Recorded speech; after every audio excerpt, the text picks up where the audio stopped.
Hello guys. आज हम लोग जिस कंपनी के बारे में बात करने वाले हैं उसका नाम है यूग्रो कैपिटल। कंपनी का मार्केट कैप है 2000 करोड़ और करंट शेयर प्राइस है 178 रुपीज। कंपनी का प्राइस रिसेंटली 300 रुपीज से 150 तक नीचे डाउन पे आ गया था। तो हम लोग पहले समझते हैं कि कंपनी का शेयर प्राइस क्यों डाउन आया था।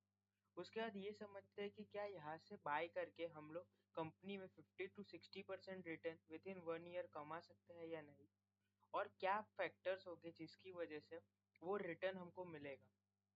तो ये समझने के लिए हम लोग ये स्लाइड को देखते हैं। तो अगर हम लोग ये स्लाइड को देखें तो हम लोग को दिखेगा कि कंपनी का जो AUM है FY25 में 12,000 करोड़ था और FY26 Q1 में बढ़कर 12,000 करोड़ ही रहा। पर जो हमारा टोटल नेट इनकम था 13.7% का जो हमारा नेट इनकम मार्जिन होता था वो घटकर 12.4% हो गया। जो हम लोग का ROA था 2.4% से 2% हो गया और ROE 8.7% से 6.7%। और जो हमारा ये कॉस्ट टू इनकम रेशो है वो 53.8% से बढ़कर 55.7% हो गया। तो ये बेसिकली हमारे प्रॉफिट मार्जिन हिट्स क्यों हुए हैं उसका रीजन समझते हैं, और क्या ऐसे फैक्टर्स है जो चेंज होने पर हमारे जो मार्जिन थे वो हम लोग फिर से अचीव कर लेंगे हमारी कंपनी और हमको प्रॉफिट हो सकता है। तो ये समझने के लिए हम लोग को देखना पड़ेगा ये लाइन जो कंपनी ने नीचे लिखी होगी। Excluding the impact of EM branch expansion, steady state cost to income is 52.7% and 51%, and ROA is 2.3% and 2.9% in QY FY26-1 and FY25। इसका मतलब बेसिकली ये है कि कंपनी अभी रिसेंटली अपने ब्रांचेस को एक्सपांड कर रही है और वो ब्रांच एक्सपांशन सितंबर के मंथ तक चलने वाला है। तो वो ब्रांच एक्सपेंशन की वजह से क्या हो रहा है कि कंपनी के जो एक्सपेंसेस है वो बढ़ रहे हैं, क्योंकि जब हमारे ब्रांच खुलते हैं तो हम लोग को अपफ्रंट एक्सपेंस करने पड़ते हैं। पर जो हम लोग लोन डिस्पर्स करते हैं वो over a period of time करते हैं, एक ही साथ नहीं कर देते हैं। तो कंपनी का कहना है कि उन लोग का हर ब्रांच का ब्रेक इवन जो होता है वो 12 मंथ्स to 14 मंथ्स के बीच में रहता है। तो अभी हम लोग को ये समझना है कि जो सितंबर क्वार्टर है वहां से ये एक्सपेंशन होना बंद हो जाएगा। तो जो एडिशनल एक्सपेंस हो रहा था ब्रांच एक्सपेंस की वजह से वो कम हो जाएगा, बट AUM ग्रो होते रहेगा। तो ये एक फैक्टर है जिसकी वजह से कंपनी की प्रॉफिटेबिलिटी बेटर होगी। दूसरा फैक्टर ये है कि जो कंपनी का कॉस्ट ऑफ बोरोइंग है वो कंपनी का कहना है कि वो अपने दूसरे जो पीयर सेट्स है जैसे कि SBFC फाइनेंस या और कोई भी बड़ी बजाज फाइनेंस या कोई हो उनसे बहुत ही ज़्यादा है। उसका रीज़न ये है कि कंपनी का कोई भी प्रमोटर नहीं है, कंपनी पूरा इक्विटी फंड की हुई कंपनी है। इसकी वजह से उसका जो भरोसा होता है पब्लिक का वो उस पर कम होता है, तो उसको जो लेंडिंग रेट है वो ज़्यादा होता है। और दूसरा रीज़न है कि कंपनी बहुत ही फास्ट ग्रोइंग कंपनी थी, इसलिए कंपनी को डेट की इतनी ज़्यादा ज़रूरत होती थी कि कंपनी कंटिन्यूस जो डेट लेती रहती थी, उसकी वजह से उनको हाई रेट पे डेट मिलता था। पर कंपनी ने अभी कहा है रिसेंट कॉन कॉल में कि कंपनी का अभी फोकस है कि कंपनी अपने जो इनका ये प्रॉफिटेबिलिटी है उस पे फोकस करेगी और ग्रोथ पे कम फोकस करेगी। तो ये एक रीजन हो सकता है कि कंपनी का प्रॉफिटेबिलिटी बढ़े। दूसरा फैक्टर है कि जब ये ब्रांचेस जो हमारी एक्सपांड हो रही थी वो अपने ब्रेक इवन पे पहुंच जाएगी तो वो भी ओवरऑल लेवल पे प्रॉफिटेबल हो जाएगी, तो उससे भी हमारी इनकम पे पॉजिटिव इफेक्ट आएगा। और हम लोग का जो RO है वो टूवर्ड्स द नॉर्थ साइड जो कि है 4%। कंपनी का गाइडेंस है कि वो 4% की ROA पे पहुंचना चाहती है विद इन 8 to 12 क्वार्टर्स, जो कि होता है बेसिकली 2 साल का हम लोग टारगेट रख सकते हैं। अब देखिए कंपनी ने कॉन कॉल में क्या कहा कि अगले 6 से 8 क्वार्टर तक कंपनी क्या चाहती है कि हर क्वार्टर उनका जो ये RO है वो 0.2% और 0.3% से इंक्रीज हो। तो उससे क्या होगा, कंपनी का बेसिकली प्रॉफिटेबिलिटी बढ़ेगा और प्रॉफिटेबिलिटी बढ़ेगा तो शेयर का प्राइस बढ़ेगा। और कंपनी में ये चीज एक कंपनी ने बोली। दूसरी चीज कंपनी ने कॉन कॉल में ये बताई कि जो हाँ, कि जो ये दूसरी NBFCs होती है वो लोग को जो कॉस्ट ऑफ बोरोइंग्स है वो बहुत कम होती है। और हम लोग की ज्यादा होती है, पर हम लोग का एक्सपेक्टेशन है कि हम लोग की भी कम होगी। और क्यों होगी उसका रीजन बताया कि उन्होंने रिसेंटली एक प्रोफेक्टस करके एनबीएफसी है उसको एक्वायर किया है। वो एनबीएफसी बेसिकली स्कूल लेवल पे जो स्कूल्स होते हैं उनको क्रेडिट प्रोवाइड करती है, और कंपनी की जो बुक है वो 100% सिक्योर्ड है।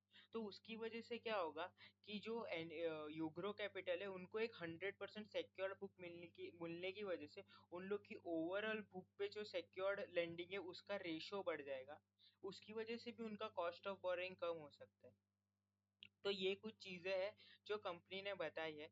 और कंपनी दूसरा चीज और एक चीज कर रही है अपनी आरओए बढ़ाने के लिए, जो अपने हायर यील्ड प्रोडक्ट्स है, जो इमर्जिंग मार्जिन प्रोडक्ट्स बोलते हैं, जैसे कि हमारा पेटीएम या भारत पे और ये सब ऐप है, उनके थ्रू जो छोटे छोटे शॉपकीपर्स होते हैं उनको लोन प्रोवाइड करती है। और वो जो लोन होते हैं वो डे टू डे लोन होते हैं, तो मतलब जिस दिन लोन दिया जाता है जनरली एक या 2 दिन के अंदर वो लोन वापस आ जाता है। तो उसमें कंपनी का कहना है कि उनका जो आर है वो 5% है, और उसको कंपनी अपने पोर्टफोलियो का 10 से 12% बनाना चाहती है। उसकी वजह से क्या है, कंपनी की प्रॉफिटेबिलिटी बढ़ेगी। अब हम लोग को ये देखना है कि कंपनी में नेगेटिव क्या हो सकता है। तो कंपनी में नेगेटिव ये हो सकता है कि जो उनके नए ब्रांचेस है उनका एनपीए करंटली 0.2% है, और जो पुराने ब्रांचेस है उनका 2.4% है। तो जो नए ब्रांचेस है क्या उनका भी जो एनपीए रेशियो है वो 2.4 तक जाता है, तो ये कंपनी के लिए एक नेगेटिव हो सकता है। और दूसरी चीज और एक नेगेटिव है, जो कि है कंपनी ने कहा है हम लोग अपनी बोरोइंग कॉस्ट कम करने की ट्राई कर रहे हैं। पर हम लोग अगर देखें तो जो प्राइवेट एनसीडीज कंपनी ने जनवरी 2025 में उठाए थे उसका कूपन रेट 10% था। और अभी रिसेंटली कंपनी ने जो 25 सितंबर को जो एनसीडी उठा है, जो प्राइवेट सिक्योरिटीज से ही उठा है हम लोग देख सकते हैं, उसका रेट है 11.65%। तो ये अगर देखें तो हम लोग को दिख रहा है कि कॉस्ट ऑफ बोरिंग बढ़ेगा तो कंपनी की प्रॉफिटेबिलिटी कम होगी। पर मेरा व्यू ये है कि कंपनी का जो कॉस्ट ऑफ बोरोइंग है वो एक बार प्रॉफिटस का एक्विजिशन हो जाएगा उसके बाद कम होना चालू हो जाएगी।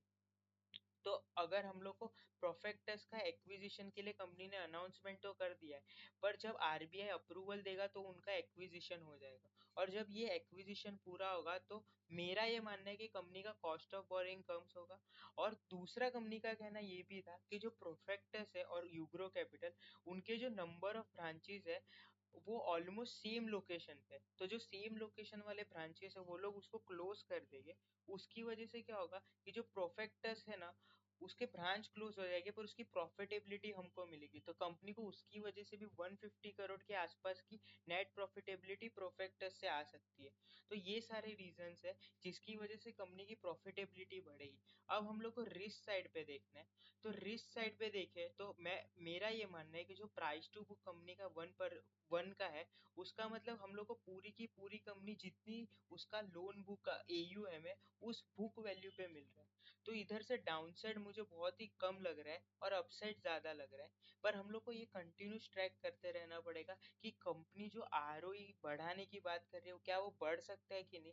मैं अपना पर्सनल ओपिनियन दूं तो मुझे लगता है कि कंपनी जो कह रही है वो हो सकता है, क्योंकि एक तो वर्ल्ड वाइड अगर रेट कट होता है तो एनबीएफसी के लिए प्रॉफिटेबल होता है। दूसरा चीज है कि गवर्नमेंट ने करंटली जीएसटी के रेट कट काटे हैं, उसकी वजह से गवर्नमेंट का फोकस ज्यादातर एमएसएमईज को बचाने के लिए और एमएसएमईज को डेवलप करने के लिए है। और ये यूग्रो कैपिटल पूरा पूरा ही एमएसएमई लेंडिंग के ऊपर आधारित है, तो इसकी वजह से कंपनी को बेनिफिट हो सकता है। तो मेरा मानना ये है कि मैंने पर्सनली कंपनी को 165 के प्राइस पे एवरेज करके रखा है, और कंपनी हम लोग को विद इन 1 to 2 years 300 के रेंज में पहुंच सकती है और उसके ऊपर भी जा सकते हैं। ये मेरा बहुत ही कंजर्वेटिव टारगेट है।